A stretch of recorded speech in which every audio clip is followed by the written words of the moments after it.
Hi, I'm Max Keiser. This is the Keiser Report. First of all, I got to shout out, congratulations to my friend, Ronnie O'Sullivan, who had won 6 times now the World Snooker Championship up there at the Crucible in Sheffield. That's in England. Ronnie is the Mozart of snooker, and as you can tell by my American accent, I have no idea how to pronounce snooker. But it doesn't change the fact that Ronnie is the greatest of all time in that sport that I cannot pronounce. Congratulations, Ronnie, and I hope to have you back on Keiser Report soon. Don't be a stranger. Okay, now let's talk with Stacy. I think it's something along the lines of snooker. Snooker, right? Something like that. Anyway, you know what?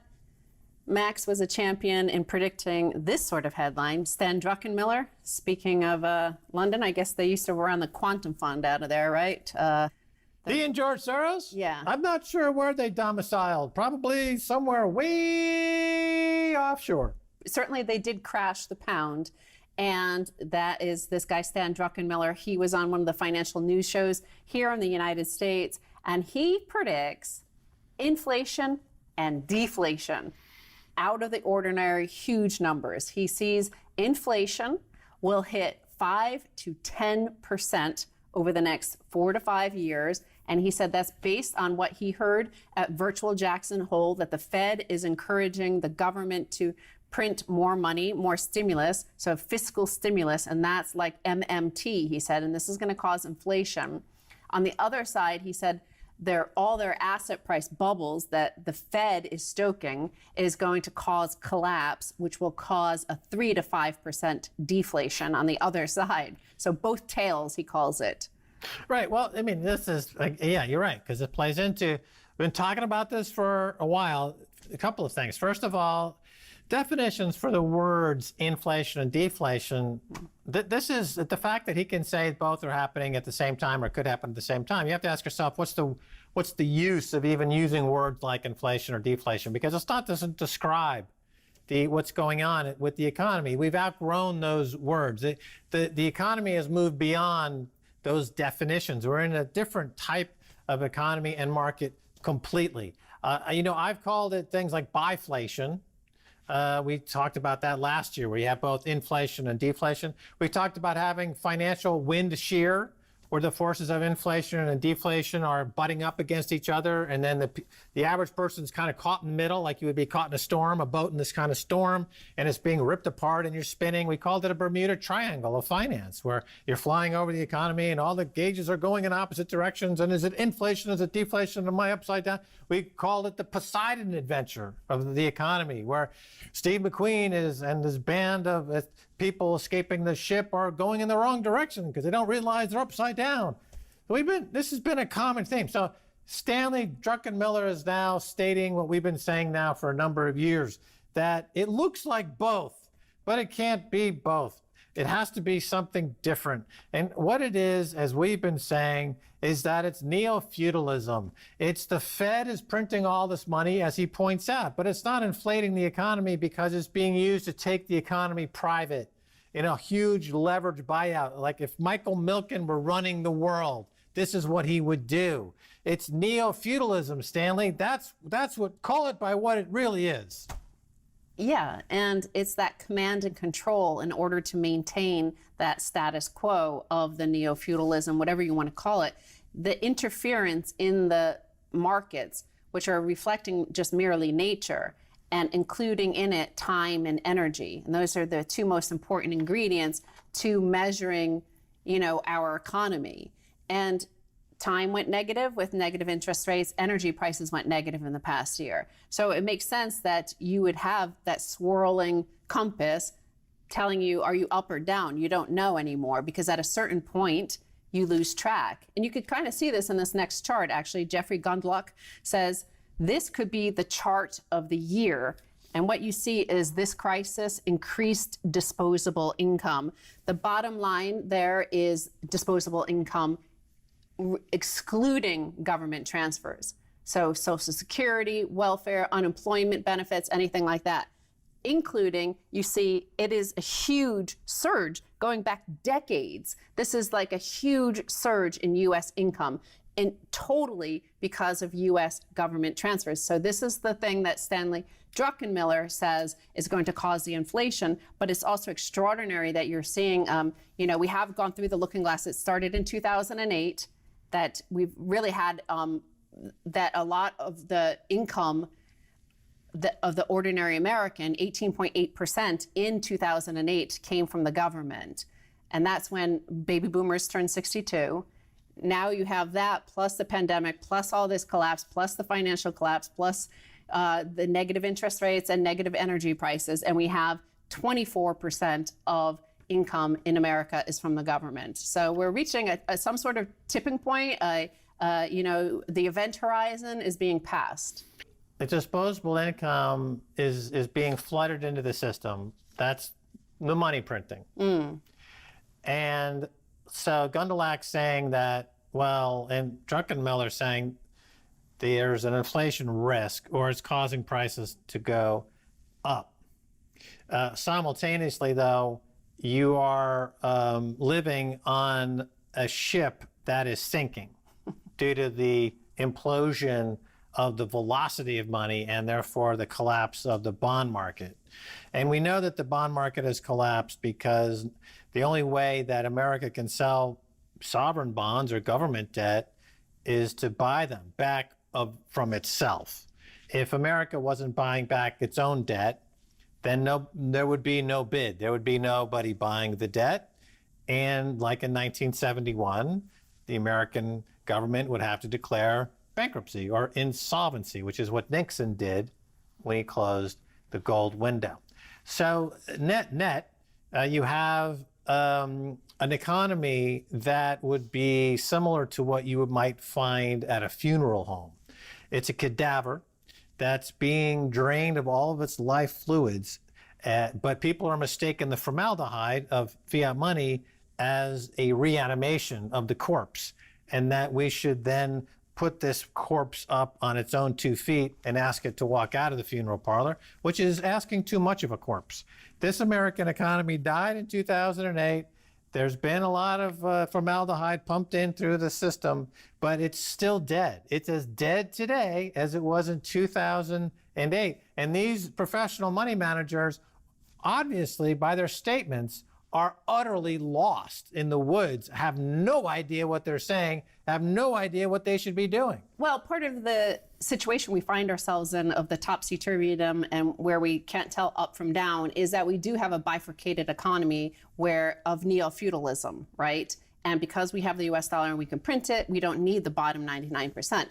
So the top 1%, in which Stanley Druckenmiller lives, they get the Fed money, that's the credit that is printed. Remember, it's credit, it's not money.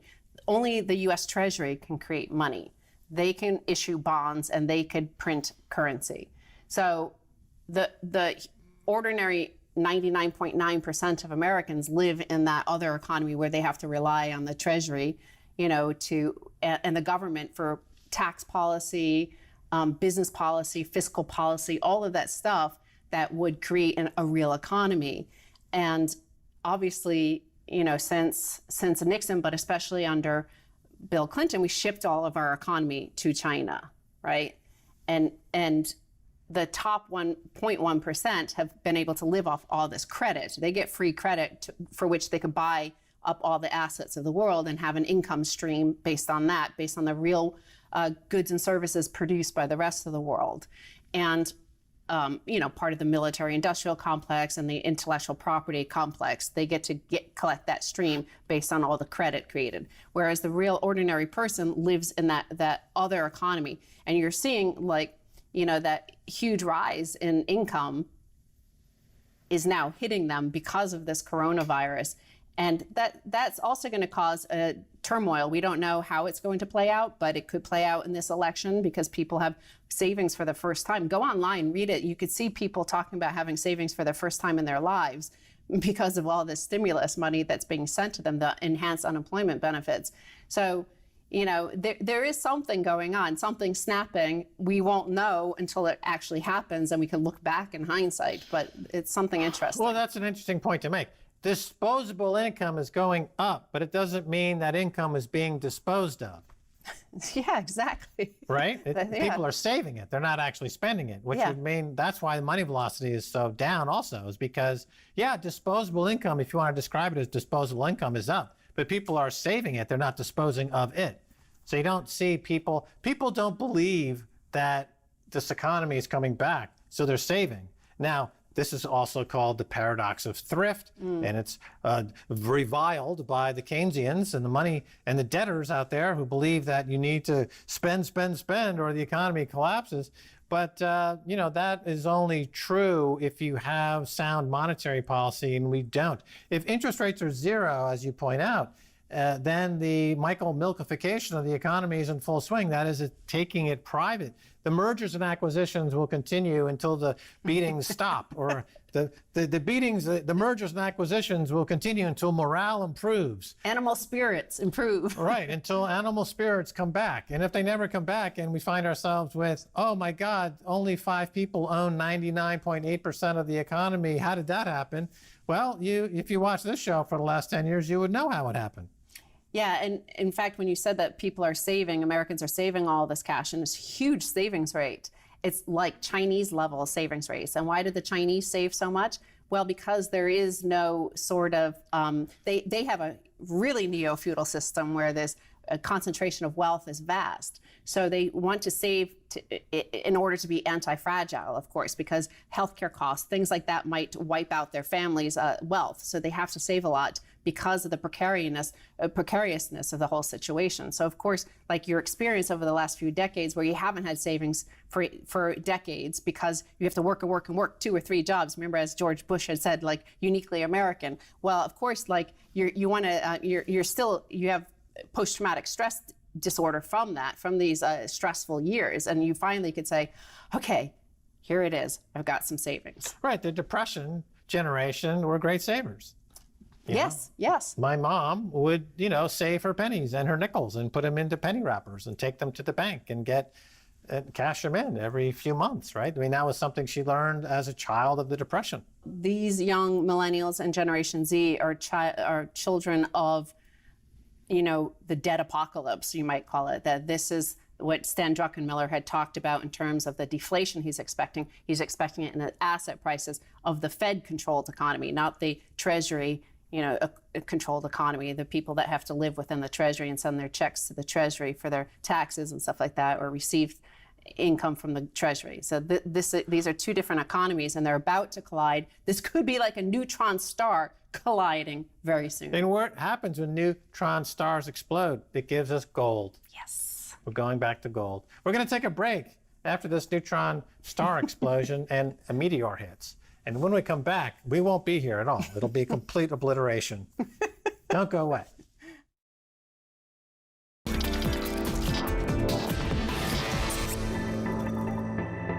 Welcome back to the Keiser Report. I'm Max Keiser. Time now to go to the Oracle of Secaucus, the seer of Bayonne, the one and only Michael Pento of pentoport.com. Michael, welcome back. How you doing, Max? Good to be with you. Tremendous to see you.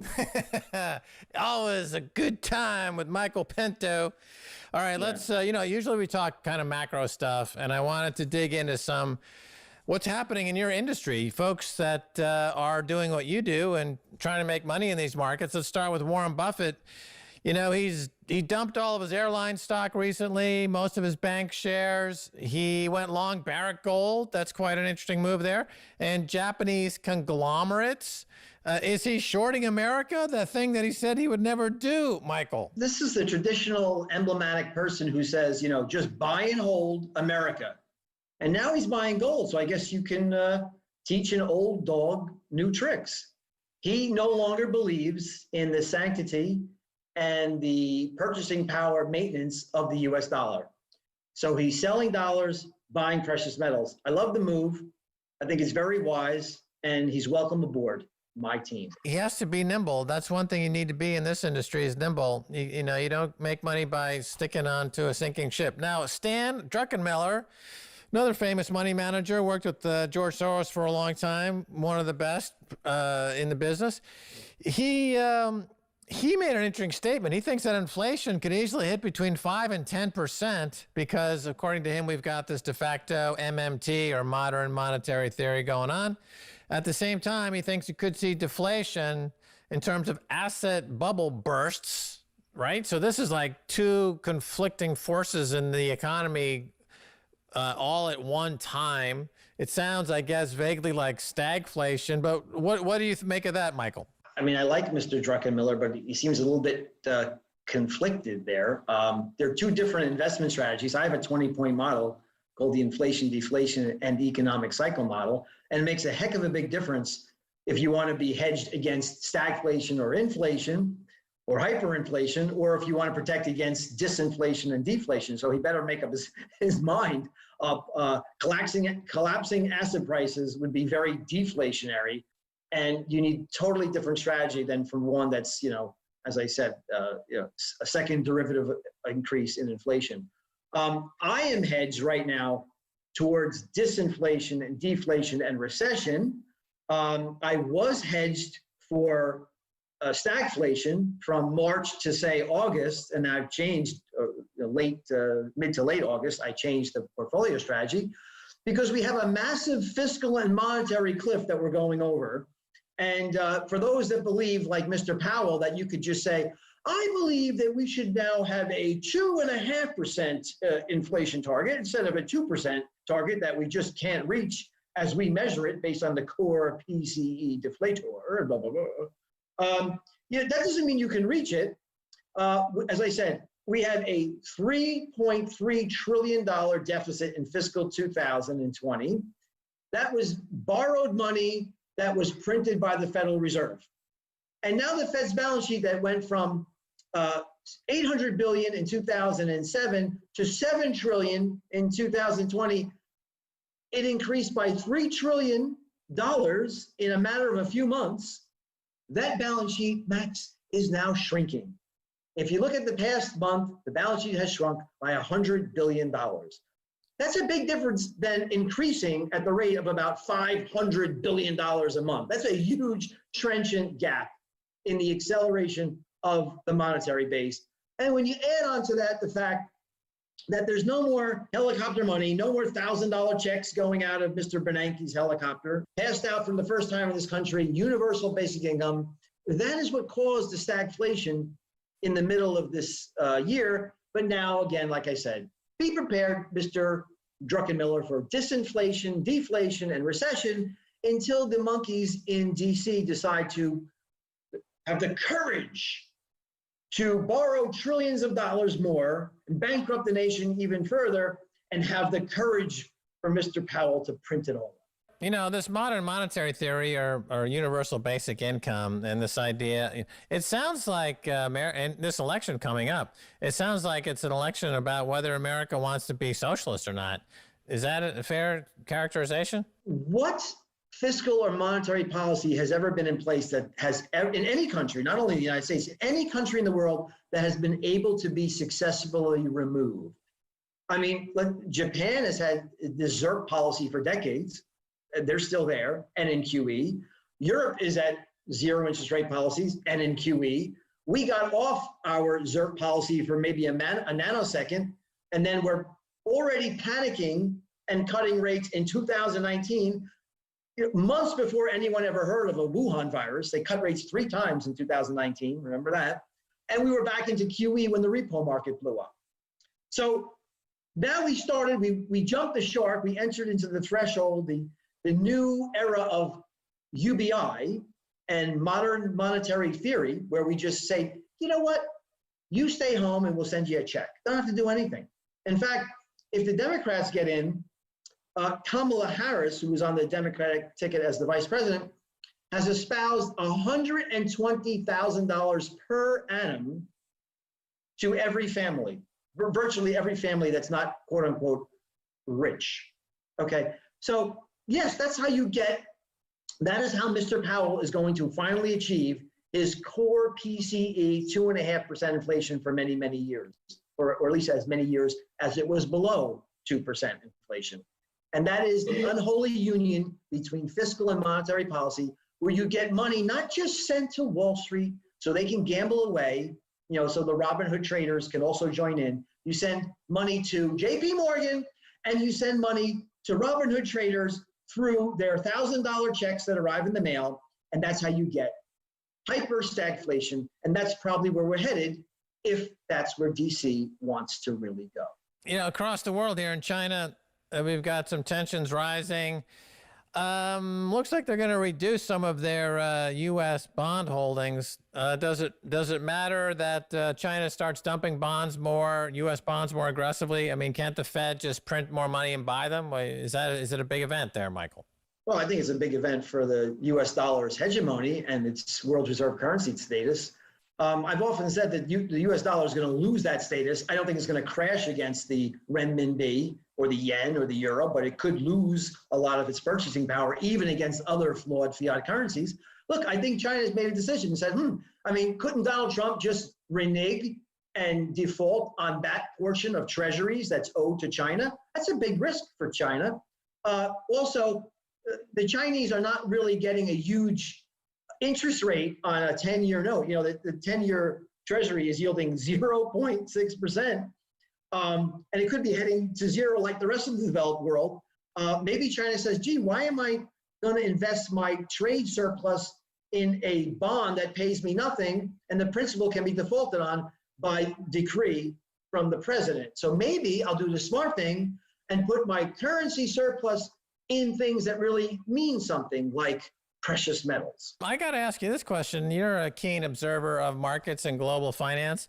This story about TikTok is fascinating. So Chinese has a company called TikTok, social media company, and Donald Trump mandates as emperor of the world that China must sell America TikTok.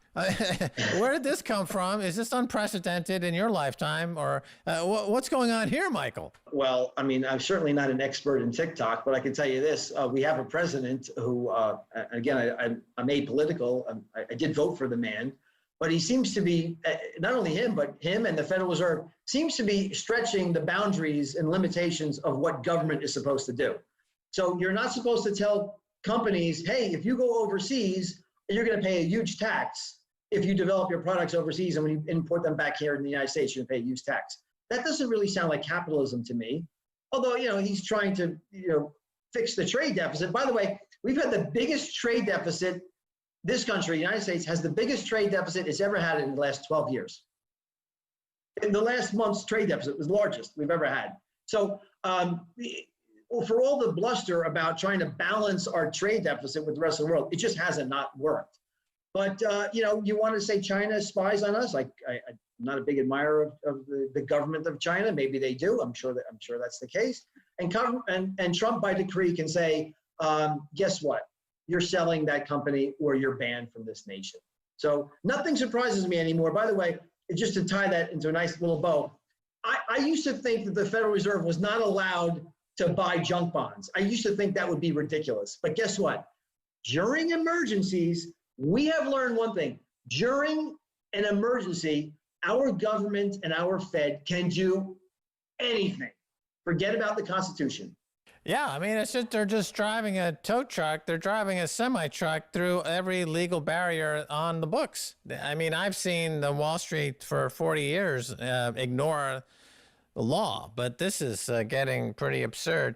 So let's, you're got a hot hand over there at pentoport.com again this year. Looks like you're going to have another big year over there. You've got your 20-point model to guide you through these turbulent markets. And if you make a mistake, it shows up the next day. So you've got to be on your toes. That's what we like talking to you. Let's talk portfolio management for a second. Barrick Gold and the gold miners in general, they seem awfully cheap compared to the price of gold. Michael, are they dirt cheap or am I crazy? Well, you might be crazy. And they could be dirt cheap. They're not mutually exclusive. No, I love you. Don't, just kidding. You got to buy gold. So my portfolio consists of three things right now: utilities, precious metals, and shorts. Those are the three things in my portfolio. And that was the case. That has been the case for the last 2 weeks, about the last 2 weeks. Because listen, we're going over this massive fiscal cliff, and I still hear people talking about, hey, don't you know the Fed has your back? Well, the Fed has your back with 0% interest rates, but look at the second derivative change in the monetary base. And we also heard, well, there's plenty of fiscal support for the economy. No, there isn't. All those Robinhood traders that used their $1,000 checks plus to buy call options on Tesla, they've been burned, and there's no further checks coming. So Wall Street has a huge fiscal and monetary cliff reality check, not to mention the election chaos coming November 3rd. All right, this is exciting. I'm going to carry this over to a second segment, if that's okay with you. Thanks for being on Keiser Report, Michael. Wonderful. All right, well, that's going to do it for this edition of the Keiser Report with me, Mike Keiser, and I want to thank our guest special, Michael Pento of pentoport.com. And stay tuned for a lot more coming your way. Bye, y'all.